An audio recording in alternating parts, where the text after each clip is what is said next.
Explosión de un tanque de gas provocó un dantesco incendio en una fábrica de la provincia del Guayas. Una cámara de seguridad captó el momento exacto de la detonación. Este martes inició la quinta cumbre de la CELAC, donde participa el presidente de la República, Rafael Correa, junto a jefes de Estado y cancilleres de los 33 países miembros. Secretario jurídico de la presidencia, Alexis Mera, viajará a Brasil para investigar los presuntos casos de soborno que Odebrecht habría realizado en el país. Alianza País solicitó explicaciones al alcalde Nebot por presuntos contratos millonarios entre el municipio y empresas vinculadas a un cuñado del burgomaestre. En lo internacional, al menos 200 reos fugaron de una cárcel de Brasil en un nuevo motín penitenciario.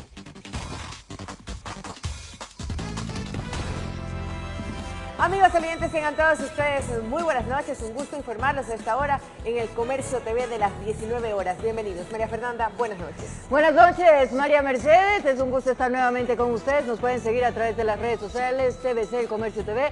Este es el nexo de comunicación con ustedes, amigos televidentes. Aquí iniciamos. Estamos hablando de agresiones que lesionan y que causan efectos mucho más graves. De ninguna manera queremos dar lecciones de cómo educar a un niño, a una madre, a través de la ley. El maltrato infantil se ha vuelto una práctica común en nuestro país, la mayoría de veces proporcionado por sus propios padres. Pero lo que no saben ellos, que lo justifican como acciones para corregir un comportamiento, podría ser penado de 3 a 5 años en caso de lesiones graves y la pena máxima en caso de llegar a la muerte. Esto más adelante.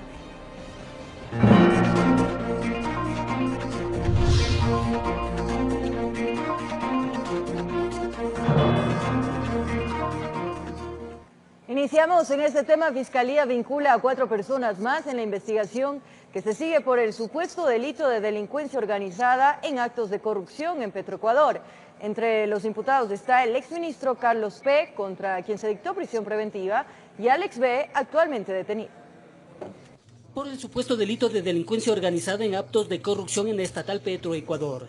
Anteriormente fueron imputadas 3 personas, Marcos C., Diego T. y Eduardo B., quienes están con prisión preventiva. A ellos se suman Carlos P., Alex B., Arturo E. y José Luis O. De ninguna manera se van a mezclar los elementos de una investigación con esta investigación. Este es un delito a medio para lograr esos objetivos: enriquecerse ilícitamente, enriquecerse a través de un cohecho, de lavado de activos. Esa explicación la formuló el fiscal Carlos Bravo, ya que contra Carlos P. y Alex B. se siguen otros procesos legales por peculado, enriquecimiento ilícito y cohecho, ante lo cual algunos defensores de los acusados tienen cuestionamientos. Demostrar que la Fiscalía está tratando de iniciar un sinnúmero de procesos para ver a cuál le pega, para ver si ante el advenimiento de una contienda electoral consigue un resultado que sea presentable ante el público votante. Contra 3 se dictó prisión preventiva. José Luis O., quien sería vinculado por la venta de un terreno, deberá presentarse cada semana ante el fiscal que lleva la causa. Como elementos de convicción, la Fiscalía el día de hoy ha determinado que se han recibido coimas, viajes a la ciudad de Panamá y asimismo transferencias y de una estructura organizada que va a delinquir, pero no ha demostrado. Profesionales del derecho aseguran que se está violando el debido proceso, por lo que piden se archive la causa. Mencionan que Carlos P. fue ministro. ¿Qué implica eso? Que él tiene fuero de corte, es decir, el juez de aquí de la unidad no debería ser el competente, sino los jueces de Corte Nacional. Entre tanto, para este miércoles está prevista ceder la resolución de la audiencia preparatoria a juicio por el delito de cohecho en contra de 18 personas, informó Héctor Romero. Los candidatos de Alianza País a la Asamblea Nacional por la provincia del Guayas se reunieron en la sede provincial para solicitar explicaciones al alcalde. Que pedimos la explicación. Todas tienen la misma dirección domiciliaria, Ciudadela Ferroviaria, y es un edificio que pertenece al señor Leonardo. Sin embargo, reconoce que las compañías no están a nombre de Leonardo B., quien fue catalogado como supercuñado, pero quien figura como su representante es Paco B., persona que mantendría sociedades con el primer implicado. Constituyó un paraíso fiscal en la empresa Endec Host en Panamá. ¿Adivinen con quién? con el señor Leonardo. Ante los hechos denunciados, exigen explicaciones al burgomaestre. Varios contratos con diferentes compañías, pero todos los mismos propietarios, en el mismo domicilio, etcétera, con el municipio de Guayaquil. Habría que ver si ahí existe algún ilícito. ¿Coincidencias? ¿Las mismas direcciones? Es la pregunta que nosotros estamos haciendo y que la ciudadanía merece conocer la verdad. Informó José Morales. Y este jueves se tiene previsto que una comisión encabezada por el secretario jurídico de la presidencia, Alexis Mera, viaje a Brasil para investigar los presuntos casos de soborno que la empresa Odebrecht habría realizado en el país. El anuncio lo realizó el presidente Correa antes de viajar a la quinta cumbre de la CELAC. Me parece que el día jueves parte la delegación ecuatoriana encabezada por el secretario jurídico de la presidencia, el doctor Alexis Mera, y tenemos contacto también con estudios jurídicos en Brasil para que luego ellos continúen recopilando toda la información relevante para el Ecuador y todo será público, transparente.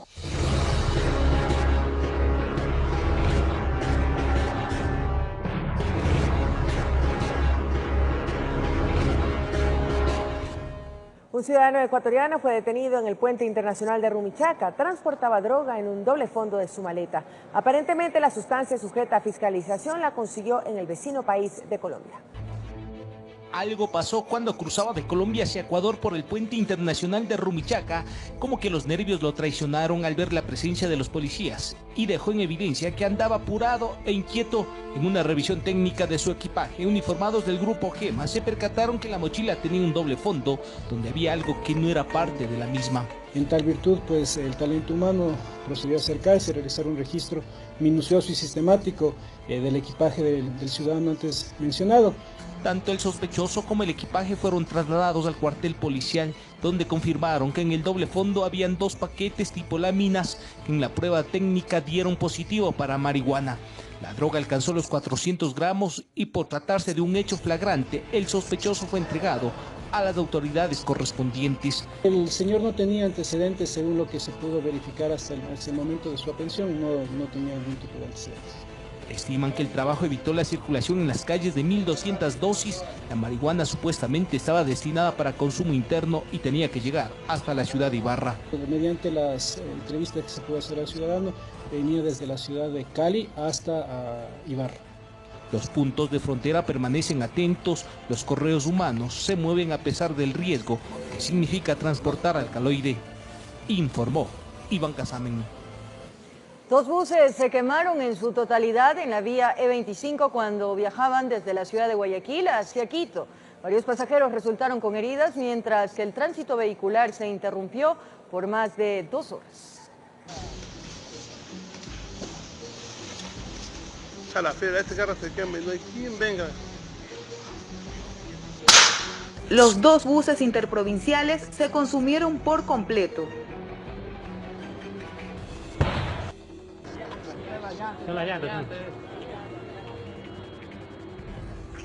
Videos aficionados daban muestra de la magnitud de las llamas que volvieron chatarra un bus de la Cooperativa Ecuador y otro de la Cooperativa Espejo. El siniestro ocurrió en el cruce del Cantón Mocache en la vía Quevedo. Ahorita lo que se está es refrescando los vehículos, igual para hacer otra entrada para salir de cualquier duda si hay alguna otra persona. Los pasajeros de ambas unidades se bajaron tras el impacto entre los buses. Pocos segundos después, ambos empezaron a arder. Lo que venía es un carro pequeño adelante. Y ese sin duda hizo una mala, yo no alcancé a ver, pero hizo una mala maniobra y frenó el Ecuador y se chocó el otro chasis. Nos chocó de golpe. O sea, nos chocó, fue durísimo el estruendo que le chocó al Ecuador el carro que estaba acá atrás. Debido al percance se registraron aproximadamente 15 heridos, algunos con golpes, otros que tenían cortes en diferentes partes del cuerpo, fueron trasladados al hospital del Cantón Quevedo. Lo que es sofocación de las llamas, rescate de personas que estaban atrapadas, se trasladó personas con quemaduras y lesiones hasta el hospital de Quevedo, y lo que es control de que no haya algún tipo de accidente adicional. El tráfico vehicular permaneció cerrado por más de 2 horas, hasta que el incendio de los buses fue totalmente sofocado, informó Odette Camacho. Un camión que circulaba por la avenida Simón Bolívar chocó contra un puente peatonal. Producto del impacto, el chofer resultó con lesiones. La vía en sentido sur-norte permaneció cerrada por algún tiempo. Sucedió en horas de la mañana, unos 500 metros antes de llegar al cuartel de la Policía Metropolitana. El chofer perdió el carril de circulación y se estrelló contra un puente peatonal. Afortunadamente no hubo más vehículos implicados y tampoco otras personas afectadas. El pesado automotor circulaba en sentido sur-norte. Y como resultado del accidente hay un herido y daños materiales en el vehículo. El vehículo va a ser ingresado a los patios de retención para seguir el procedimiento normal. Producto del impacto, la estructura peatonal quedó seriamente dañada. Esto preocupa a los habitantes de los barrios San José de Monjas, Carolina 2 y otros, que a diario sus moradores utilizan el puente para cruzar a su lugar de destino, especialmente estudiantes que salen a las diferentes escuelas y colegios. Y ahorita el acceso para los estudiantes no pueden subir, no pueden cruzar a dejarles, y esto es súper urgente que necesitamos que nos ayude. Exhortaron a las autoridades a tomar cartas en el asunto en el menor tiempo. La vía Simón Bolívar es de alto flujo vehicular. Los automotores livianos pueden circular a 90 kilómetros por hora, donde cruzar es sinónimo de peligro. Necesitamos el puente de urgencia, porque no tenemos por dónde pasar. Es más, que si nos pudieran dar unos policías que nos ayudan a controlar el paso peatonal hasta que puedan arreglar este puente. Para evitar poner en riesgo la integridad de los usuarios, el puente está cerrado. Los vecinos tendrán que caminar hacia el norte o hacia el sur para poder cruzar la carretera. Es preferible perder algunos minutos que la vida en segundos por intentar pasar la vía, esquivando a los vehículos. Lo más pronto que por favor nos den esa manito, que nosotros estamos en una emergencia que no podemos cruzar de un lado para otro. Un accidente que dejó daños materiales. Afortunadamente no hubo vidas afectadas. En Quito informó Iván Casamen. Ahora les contamos que según el Instituto Nacional de Meteorología e Hidrología, las temperaturas registradas en Quito durante los últimos días no serían las más bajas de la historia. La causa de esta variable climática respondería al calentamiento global. En los últimos días, Quito ha soportado bajas temperaturas climáticas y fuertes precipitaciones. Sin embargo, históricamente estas no han sido las más bajas. Hay otros años en que ha sido mucho más bajas las temperaturas. Hasta el 2011 en algún caso, 1997 otros casos. Según el Instituto Nacional de Meteorología e Hidrología INAMI, este martes en la ciudad se registró una temperatura de 1.4 grados a las 6 de la mañana en el sur de la ciudad y en el norte de 6 grados centígrados. Cuando nosotros tenemos cielos despejados, principalmente en horas de la tarde y noche, perdemos rápidamente energía porque no hay nubes que retengan toda la energía que se ganó durante la mañana. Es por eso que presentamos una disminución muy considerable. En relación a que cuando tenemos días muy nublados con lluvia, tenemos mucha cobertura nubosa, entonces la energía que se gana durante el día tiende a quedarse en la atmósfera. Hace mucho más frío cuando está despejado que cuando está lloviendo. Correcto.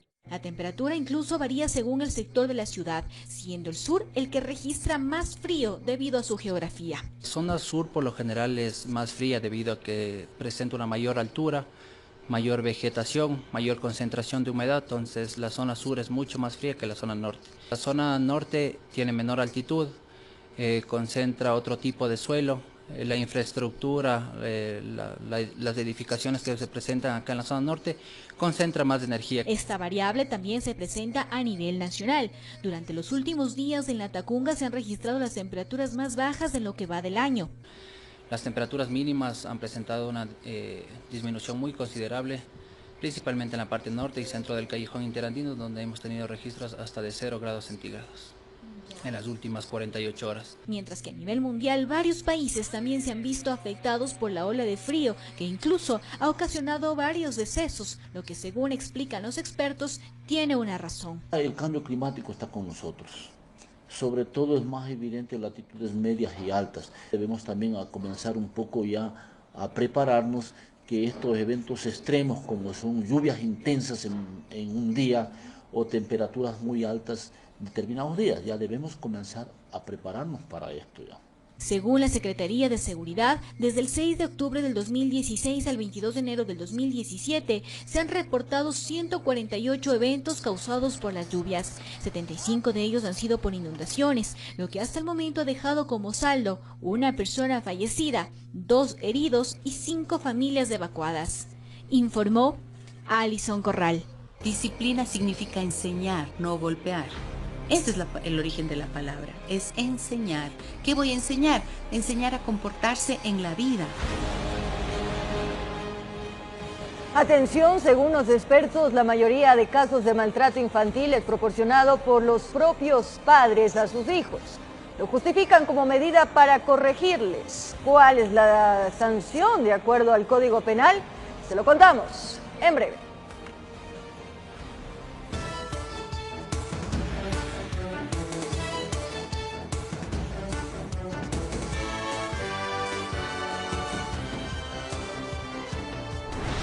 Elecciones 2017.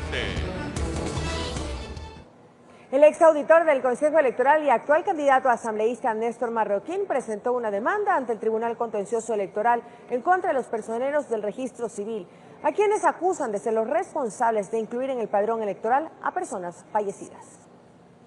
Llegó acompañado de sus abogados hasta el Tribunal Contencioso Electoral. En sus manos, la demanda en contra de los funcionarios del Registro Civil, a quienes Marroquín los responsabiliza de los errores en el padrón electoral. De una infracción electoral que ha cometido el Registro Civil, al no haber depurado el padrón electoral como manda la ley. Afirma que era obligación del Registro Civil depurar el padrón y a pesar de eso aún se registran inconsistencias, pues nombres de personas fallecidas siguen constando entre los posibles electores. Los fallecidos famosos como el señor Marino Tiberio Moya, por ejemplo, que se lo denunció el 29 de marzo, consta todavía habilitado para votar. Que la denuncia no es nueva, dice Marroquín, pues estas inconsistencias habían sido notificadas ya al Consejo Electoral hace varios meses. Nunca nos permitieron hacer una verdadera auditoría al registro electoral. Eso fue el motivo de que el 14 de octubre renunciara públicamente a las auditorías. Desde el Consejo aseguran que la información para el padrón es responsabilidad del Registro Civil, que hasta el momento el CNE tiene 12 casos reportados de personas fallecidas que constan como habilitadas para votar. Existe un registro electoral depurado, existe un registro electoral confiable, que la única base sobre la cual se da para la elaboración del registro electoral son los datos que nos da el registro civil. Que se está corrigiendo estas inconsistencias, aunque los errores también son responsabilidad de los ciudadanos que no han inscrito la defunción de sus familiares, aseguran. Por tanto, se trata también de algunos ciudadanos que efectivamente están fallecidos, pero al no estar inscrita la defunción, por temas legales siguen constando en el registro electoral. Porque el registro civil no puede decir que los fallecidos es culpa de que consten porque los familiares no los inscribieron, cuando el mismo registro civil emite la partida de defunción. El Tribunal Contencioso Electoral tiene 5 días para definir si acepta o no a trámite esta denuncia, informó Javier Gallo. Expertos en temas electorales afirman que las grandes diferencias que se registran entre las encuestas realizadas con la intención de voto es una muestra de la incertidumbre que vive el país en torno a su futuro electoral. Las encuestas en diferentes países han fracasado rotundamente, por lo que es necesario que los ciudadanos tomen con cautela los resultados de los sondeos. Los últimos sondeos con la intención de voto para las elecciones presidenciales próximas son diametralmente distintos dependiendo de la encuestadora. Todas coinciden en que Lenín Moreno está a la cabeza, pero difieren en torno al porcentaje de aceptación con al menos 10 puntos. También difieren en el que le sigue a Moreno en el segundo puesto. Unas ponen a Guillermo Lasso y otras a Cynthia Viteri. Esta diferencia, aseguran los expertos, se debe principalmente a la metodología aplicada para calcular la muestra y los lugares en los que se aplica la encuesta. O sea, todavía hay confusión y incertidumbre. Y eso es lo que están reflejando las encuestadoras. Unas tendencias que son muy volátiles, que van cambiando con el transcurso de los días. Más aún en una sociedad que está totalmente polarizada. Que los ciudadanos deben recibir estos sondeos con cautela. Históricamente, los resultados finales, aseguran, han sido opuestos. Y que se reflejan en el voto oculto, en el voto miedo, en el voto vergüenza. Eso no refleja la encuesta. Entonces, hasta tanto lo que tiene que hacer el ciudadano es mantener esto como una noticia, pero no tomar ninguna decisión. Afirman que las últimas elecciones en Colombia, Reino Unido y Estados Unidos son ejemplos de cómo las decisiones ciudadanas pueden sorprender a las encuestadoras. Y también hay un otro elemento. Las encuestadoras, al que le paga, claro que le van a dar su porcentaje, digamos, la verdad, es la verdad. Que el número de indecisión al momento es alto, que esa indecisión será la que mueva la balanza y defina quiénes serán los ganadores. Las encuestas es exclusivamente un referente que le nutre a las candidaturas para tener ciertas estrategias de campaña. No quiere decir que este resultado de la encuesta va a ser el resultado de la elección. Los expertos concuerdan en afirmar que en esta elección nada está dicho, pero con su experiencia se atreven a pronosticar que habrá segunda vuelta. No hay las condiciones ni técnicas, ni políticas, ni estadísticas de lo que hasta aquí se ha producido para decir que no hay segunda vuelta. Digamos que la elección se produce en primera vuelta. No lo creo, no creo. Yo creo que sí va a haber segunda vuelta electoral. Informó Javier Gallo.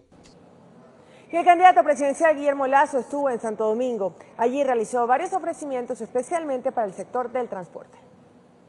Ratificando la propuesta de 1 millón de empleos durante su presidencia, inició la agenda de actividades de Guillermo Lasso en Santo Domingo. 1 millón de empleos en 4 años de gobierno. Muchos dicen que es demagógico, otros que es imposible, que ellos no prometen 1 en 4 años, sino 250.000 por año, porque no saben multiplicar 250.000 por 4. El candidato presidencial además recibió las peticiones del sector del transporte, con quienes se comprometió a realizar varias reformas. A reformar la ley de tránsito. ¿Para qué? Para eliminar los excesos de sanciones sobre los transportistas que son padres de familia. Guillermo Lasso, su esposa y su binomio caminaron por las principales calles del centro de la ciudad. Allí hizo ofrecimientos para los habitantes de la provincia 23. La universidad, el apoyo al transporte pesado y evitar un tercer peaje que llevaría el costo de $4 para el transporte pesado de Santo Domingo a Quito. La jornada de campaña terminó con una multitudinaria caravana. Desde Santo Domingo de los Áchilas, informó Gisela Moreira. Entre sus actividades, el aspirante a la presidencia por Alianza País, Lenín Moreno, cumplió agenda en Esmeraldas. El presidenciable enfatizó que dentro de su plan de gobierno un grupo de atención prioritario serán las personas con discapacidad. El aspirante a la presidencia por el partido oficialista, Lenín Moreno, arrancó la 4ª semana de campaña electoral en Esmeraldas. En su primer día encabezó una caravana motorizada por la capital de la provincia verde. En horas de la tarde, Moreno junto a su binomio, Jorge Glass, participaron de un masivo encuentro en el regenerado Malecón, donde fue recibido por integrantes de comunidades afrodescendientes, organizaciones sociales y políticas. Vamos a salir adelante, vamos a conseguir lo que hemos soñado. No permitiremos más que nos impongan pesadillas, donde debería haber sueños y esperanza. No, no lo permitiremos. Vamos a construir el país que queremos. Ya para este martes 24 de enero, el presidenciable en horas de la mañana visitó el plan de vivienda Juntos por Ti en la parroquia de Tonsupa, en el cantón Atacames. Allí Moreno indicó que dentro de su gobierno trabajará para mejorar las condiciones de vida de las personas con discapacidad y la de sus familiares. Empieza un programa. 0 personas con discapacidad de Atacames, de Esmeraldas y del Ecuador entero que no tengan vivienda. Todas las personas con discapacidad del Ecuador van a tener vivienda en el próximo periodo. Posterior encabezó una caravana y recorrió los barrios del sur de la ciudad. Luego participó de una multitudinaria concentración en la explanada del Hospital del Sur, donde expuso sus propuestas. Y así el candidato oficialista puso fin a su desplazamiento en Esmeraldas. Informó Adriana Rojas. El Comercio presenta en 100 segundos el segmento especial con las propuestas de los 8 aspirantes presidenciales. En esta 11ª entrega, Javier Basantes nos escribe cuál es el planteamiento que realizan los candidatos sobre la reforma laboral. La creación de fuentes de trabajo es el principal reto del nuevo gobierno en materia laboral. El INEC informó que la tasa anual de desempleo se ubicó en el 5,2% en diciembre de 2016, frente al 4,8% del mismo mes en el 2015. Lo más preocupante es que los jóvenes en el grupo de 15 a 24 años son los más afectados. Además, en el Ecuador hay 1,5 millones de subempleados. ¿Qué proponen los candidatos en materia laboral? Veamos sus planteamientos. Lenín Moreno ratifica las decisiones tomadas en este gobierno. Allí se incluye el incentivo para la contratación de jóvenes, el permiso de maternidad o paternidad y el seguro de desempleo, por ejemplo. Guillermo Lasso sostiene que generará beneficios tributarios para las empresas que contraten a los beneficiarios del bono de desarrollo humano. Además, incentivará el empleo con el emprendimiento. Cynthia Viteri indica que se reformará la legislación laboral para que exista principalmente libertad de contratar personas por horas y se facilite la vida al sector privado.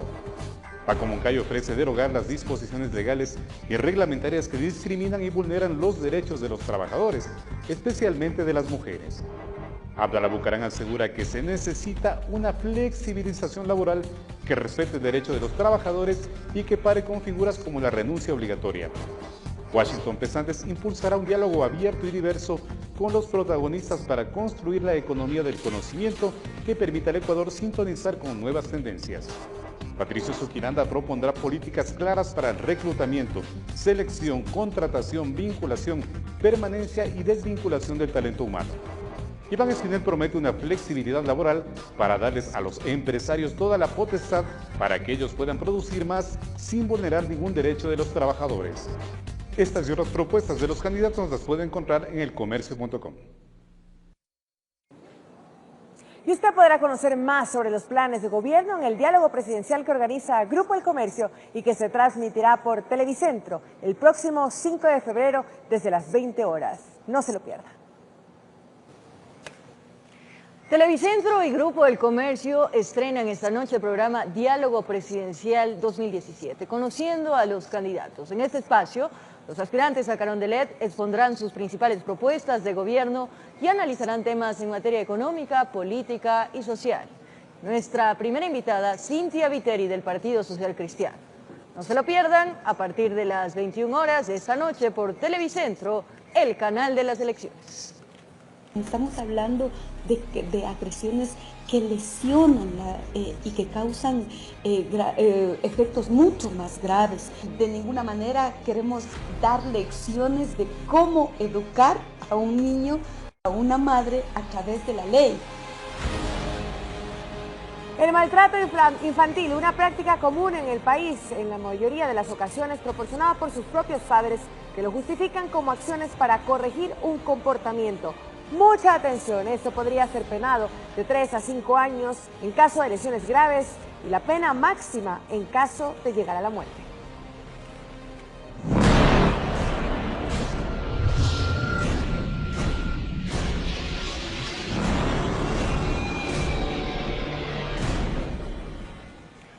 Un incendio se registró en una fábrica de la vía Daule. Según el jefe del Cuerpo de Bomberos de la ciudad de Guayaquil, la explosión de un tanque de gas habría provocado el siniestro.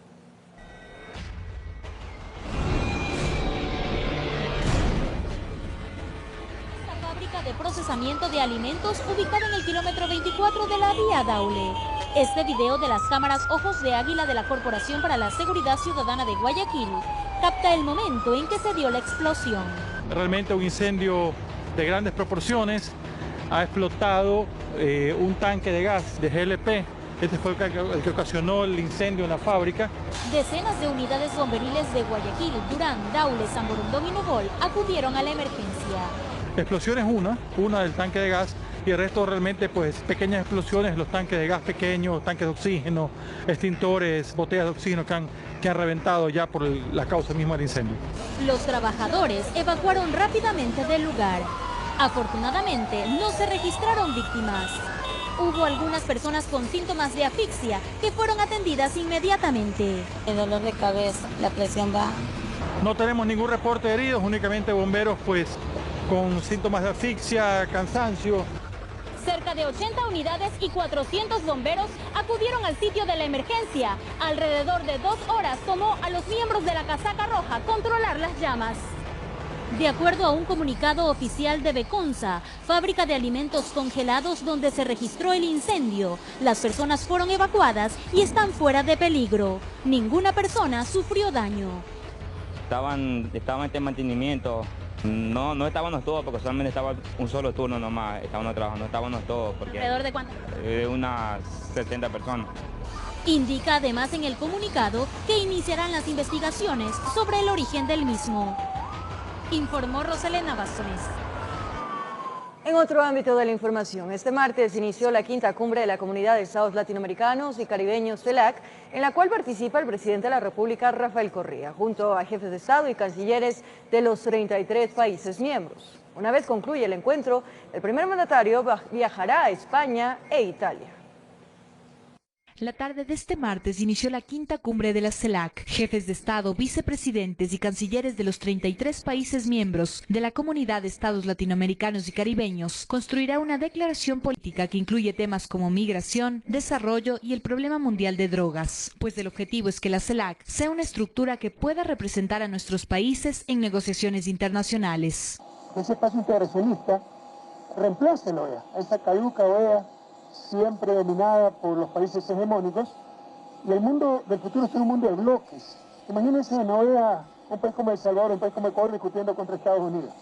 No hay ninguna proporción, pero la CELAC ya discutiendo con Estados Unidos, con Canadá, es otra cosa. Una vez concluya la cumbre, el primer mandatario viajará el jueves 26 de enero a Italia. Allí dará una conferencia magistral en la Universidad de Génova y luego realizará una noche cultural con los migrantes residentes de la ciudad de Milán. El sábado 28 de enero llegará a Barcelona, España, para realizar su habitual enlace ciudadano. El domingo 29 participará de la semifinal del Campeonato Mundial del Encebollado en Murcia. Y el próximo lunes 30 de enero en Madrid brindará varias entrevistas a medios de comunicación, además de conferencias y reuniones de Estado. Reuniones de Estado normalmente con el presidente del gobierno español, Mariano Rajoy, y su Alteza, el rey Felipe. También nos han pedido reuniones, ha levantado mucha expectativa esta gira por Europa.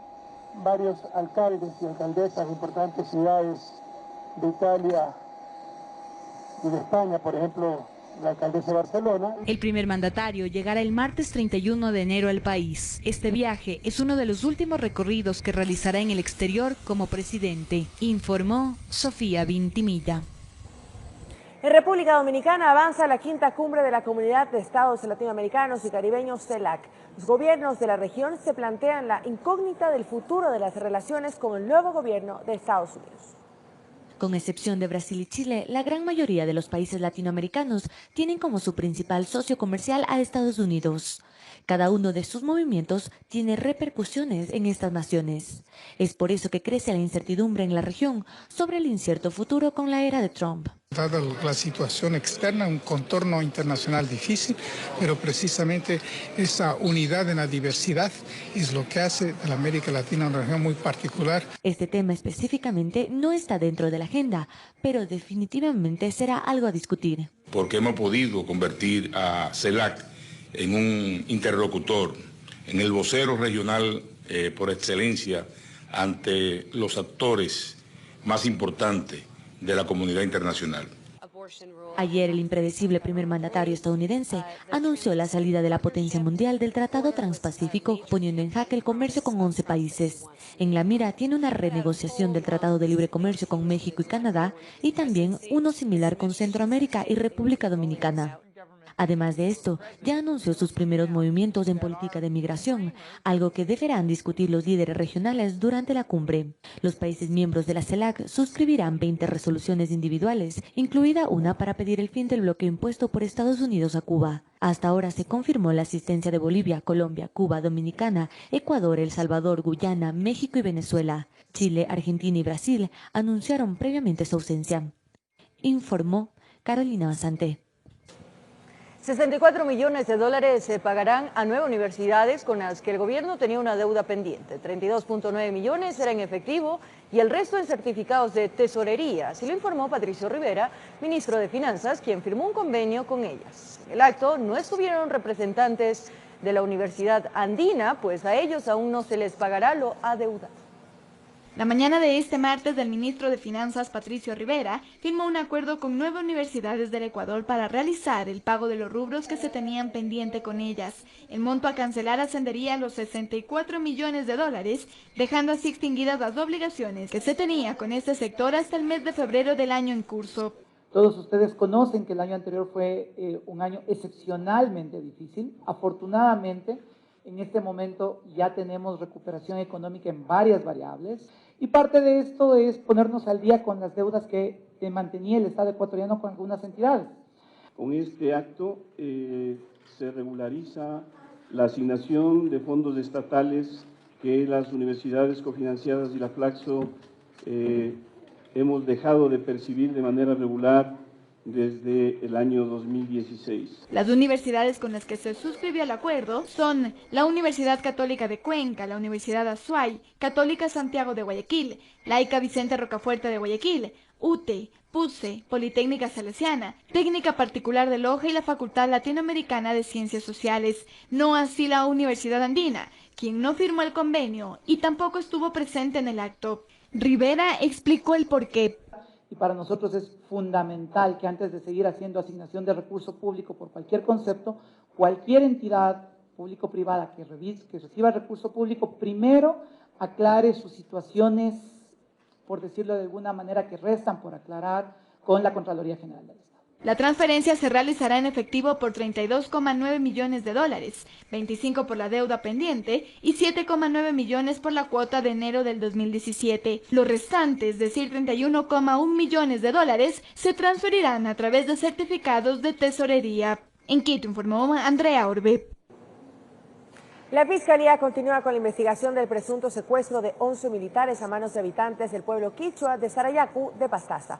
El proceso se encuentra en la fase de indagación previa y dentro de ella compareció a rendir su testimonio el presidente de Sarayacu como otras personas vinculadas a este caso. El proceso de indagación previa iniciado por la Fiscalía en relación al presunto secuestro de 11 militares por habitantes del pueblo originario quichua de Sarayacu avanza. En esta ocasión se recibió el testimonio de su presidente Félix Santi, así como de Andrés Tapia, dirigente de comunicación de la Confederación de Nacionalidades Indígenas de la Amazonía Ecuatoriana, Confeniae, filial de la CONAIE. Por el tipo penal establecido en el artículo 161 del Código Orgánico Integral Penal. Rápidamente es a la persona que prive de libertad, retenga, oculte, arrebate o traslade a un distinto lugar a otra persona en contra de su voluntad. Eso se está investigando. Los militares navegaban el pasado 19 de diciembre por el río Bobonaza, saliendo a Puerto Latazás en goce de sus vacaciones por Navidad, cuando fueron abordados por los lugareños al pasar por Sarayacu. El hecho fue calificado por el presidente Rafael Correa como un secuestro y pidió a la Fiscalía se abra una investigación. Esto estamos aclarando porque no es un secuestro, sino más bien Sarayacu invitó para conversar abiertamente los motivos de su presencia en Sarayacu. El teniente político de Sarayacu, Rudy Ortiz, quien también rindió su versión, no respaldó lo dicho por el primer mandatario, del que es su representante en territorio. Absolutamente no hubo ningún secuestro, yo pude constatar de que no hubo ningún secuestro. Por ello, la defensa de los comparecientes plantea que el caso sea archivado. Que sencillamente se lo archive porque no tiene ninguna razón de ser. Mientras se realizaba la diligencia, varias personas con pancartas pidieron se respete la autodeterminación de los pueblos indígenas. Desde la provincia de Pastaza, informó Carmita Argotti.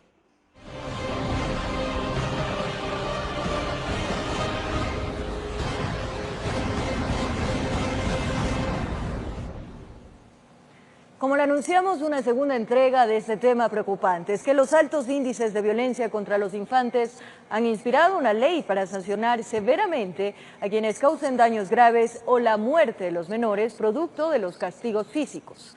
Esta normativa propone también el trabajo interinstitucional para la educación y la prevención. Veamos. ¿Alguna vez escuchó las frases, si te pego es por tu bien? ¿Más vale un golpe que te duela ahora a que te conviertas en un delincuente en el futuro? Si las aplicaron en usted, ya puede contarse entre la gran mayoría del país y de América Latina. Y es que esta práctica se ha vuelto tan común que algunos la consideran una forma más de educar. Yo soy criada que dice que una mano la hiel y otra la miel, entonces ahí los padres tienen todo el derecho de darles porque hay niños que sí son también. Sí, me castigó mi mamá, me partió la cabeza.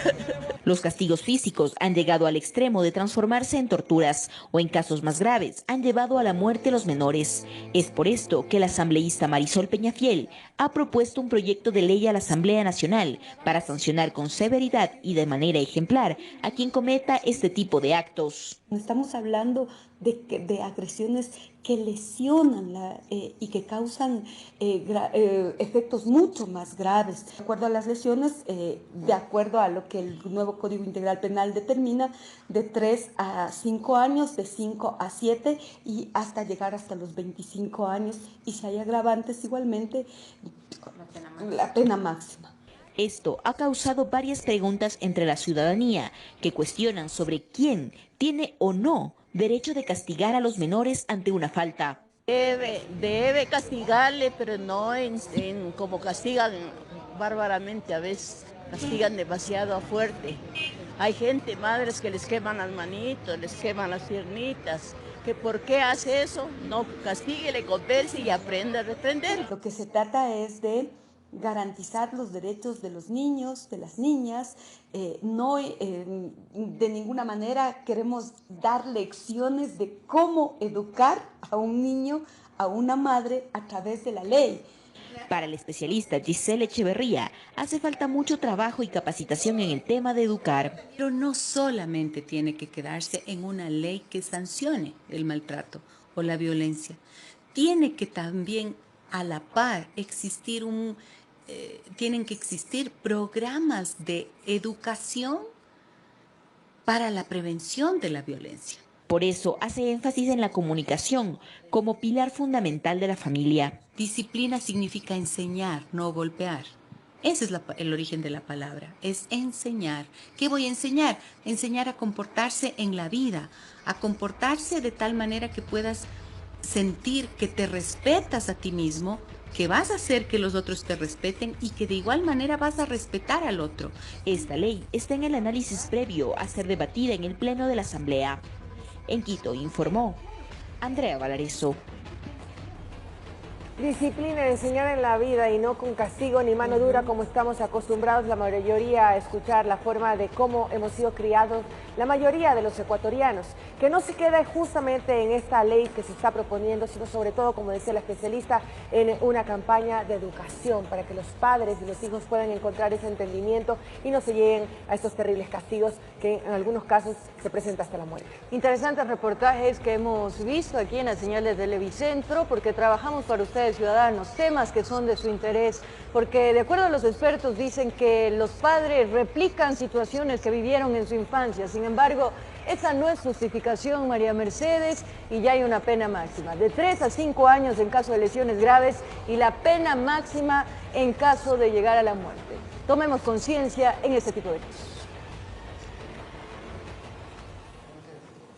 Más información, amigos. Los bebés prematuros que se quedan en terapia intensiva, que nacen con labio leporino, o los hijos de madres que tienen VIH, tienen una opción para alimentarse con leche materna. En Ecuador hay 7 bancos de leche materna. El primero, que opera en la maternidad de Isidro Ayora, cumple ya 10 años de existencia este 2017.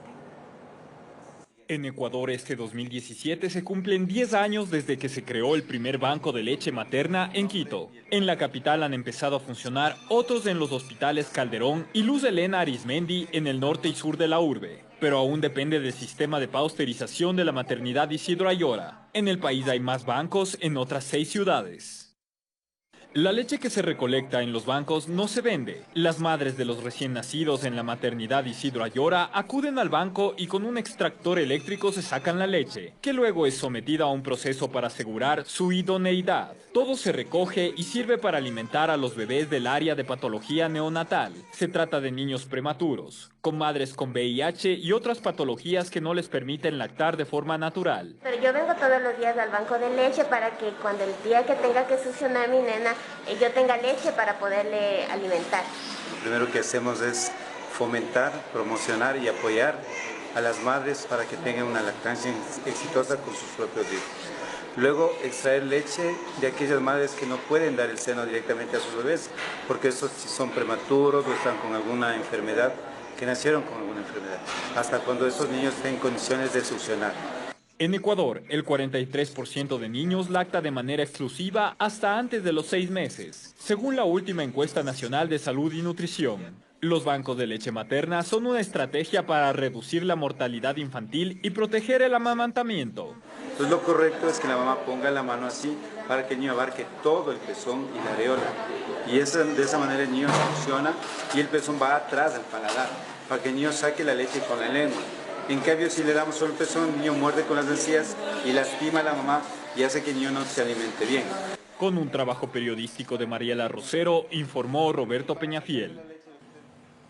Retomamos la información de carácter electoral porque el fondo de promoción todavía no es utilizado al 100% por los candidatos. La aplicación de esta regulación electoral permite controlar el gasto de campaña. Fue una reforma efectuada al Código de la Democracia aproximadamente en el 2009, lo que permitió regular el gasto de campaña electoral de los candidatos a las diferentes dignidades. Unos tenían fondos extremadamente altos y pautaban de acuerdo a lo que conseguían, y otros tenían fondos muy pequeños. Es precisamente a través del Fondo de Promoción que el Consejo Nacional Electoral designó la misma cantidad para todos. En estas elecciones para el binomio presidencial se aprobó $576.751, de igual forma para asambleístas nacionales, para asambleístas provinciales de acuerdo al número de electores, para parlamentarios andinos es de $192.250. Como es un fondo igual para todos, queda un poco ya al albedrío de cada candidato el determinar cuánto porcentaje va dedicado, por ejemplo, a spots, a cuñas radiales. Además, es decisión personal establecer en qué momento de la campaña electoral se pone más énfasis. Todos los candidatos, al menos a la presidencia sobre todo, evitan pautar mucho al principio y más bien ponen todas sus balas y todas sus baterías de comunicación política la última semana. Quizás con la idea de que las propuestas se queden en la mente de los electores. Fondo de promoción electoral cuyos recursos económicos el CNE paga directamente al medio de comunicación en donde se pautó la publicidad. Informó Héctor Romero. La candidata presidencial social cristiana Cynthia Viteri lamentó que el postulante de Alianza País, Lenín Moreno, se haya excusado de participar en el debate organizado por la Cámara de Comercio. Viteri se reunió con su equipo político y económico para ajustar detalles de su intervención en este evento. Más que una convocatoria de prensa, era el último ensayo de cara al primer debate presidencial organizado por la Cámara de Comercio de Guayaquil. Allí los asesores políticos, económicos, de comunicación, candidatos a asambleístas y una concejal. ¿Qué piensan los que aspiramos a gobernar este país? ¿Cómo vamos a generar empleo? ¿Cómo vamos a mejorar su vida? Por eso les pedí a ustedes que vengan para acá. En un salón de un hotel del norte de la ciudad midieron los tiempos de la candidata del socialcristianismo, Cynthia Viteri. En 2 exposiciones no hubo desfases, sí una convicción. Vamos a estar en la segunda vuelta electoral y vamos a estar porque no solo las encuestas lo dicen, sino que se está desarrollando un fenómeno que nadie entiende en el Ecuador. Cada día son más los corazones que se vuelcan a la confianza y la fe. Lamentó saberse en segunda vuelta y no poder debatir con su potencial contendor. No importa lo que digan, no importa lo que hagan, cualquiera de ellos, desde el candidato de gobierno y cualquiera de los demás que me acompañen, nos veremos en la segunda vuelta. Sin más preguntas, el ensayo debía seguir con los otros 6 de los 8 temas que serán tratados en el primero de los 2 únicos debates organizados en una agitada campaña electoral, informó Jorge Escobar. Llegar a la vicepresidencia de la República es un reto, se considera apto para hacerlo y dice que se candidatizó para ganar y de esa manera ayudar a su país. Es Ramiro Aguilar, vicepresidenciable por el partido político Fuerza Ecuador. El pasado no existe y el futuro no llega todavía. Así define su candidatura a la vicepresidencia Ramiro Aguilar, quiteño de 48 años, quien más allá de la política, se define como un hombre de casa. Ramiro Aguilar es un hombre sencillo, un hombre de casa, abogado, ex profesor universitario, político activo, tuitero hiperactivo, amigo de mis amigos, lector, uno entre los demás. Ramiro está casado con María del Carmen Alvear hace 2 años, pero tienen una relación de casi 10. No tienen hijos de común. Él tiene 3 y ella 1. ¿Qué lo llevó a lanzarse por la vicepresidencia? Durante 3 años y medio en la Asamblea dibujé un país, pero no lo pude materializar por las circunstancias políticas que vivió mi asamblea, es decir, 100 votos de gobierno, no se pudo hacer mayor cosa, y entonces vi la necesidad de pasar al Ejecutivo, de pelear electoralmente por el Poder Ejecutivo, para poder aterrizar, construir lo que uno dibuja mentalmente en la asamblea. El ex asambleísta se graduó como licenciado en Ciencias Jurídicas de la Pontificia Universidad Católica del Ecuador. Ejerció su profesión por más de 20 años y en 2013 tomó el cargo de legislador hasta el año 2016. La política en relación al campo del derecho la conjuga de una manera singular. La política es una vocación más que un producto de formación profesional, salvo que usted lo quiera hacer académica o conceptual y estudie ciencias políticas. Pero eso es una cuestión de análisis, de estudio. La política es como el boxeo, se hace en la calle. De llegar a la vicepresidencia, Aguilar considera fundamental poner atención a 4 ejes. Que deben además ser objetivos nacionales, no solamente los 4 ejes del gobierno de Dalo y Ramiro, sino 4 ejes en los cuales el Ecuador se enfoque. Lucha frontal y firme contra la corrupción, reducción del gasto público para poder reducir impuestos, auditoría y renegociación de la deuda pública, tanto de la interna como de la externa, y la reinstitucionalización del Estado. ¿Pero cómo lograrlo? Con voluntad política, con la necesidad de llegar a un gran acuerdo nacional, con la necesidad de consensuar las leyes, con una máxima fundamental que es respetar la Constitución y saber escuchar además del que piensa distinto. Dice que ingresó a su candidatura a la vicepresidencia para ganar, pero que de no hacerlo, aún no se preocupa por ello. En Quito informó Andrea Orbe. Es momento de una pausa en El Comercio TV, amigos televidentes, pero enseguida lo más destacado del acontecer internacional. Así es, y les contamos que 200... El productor nos tiene pendiente el cocodrilo. Ya regresar de la amigos. pausa.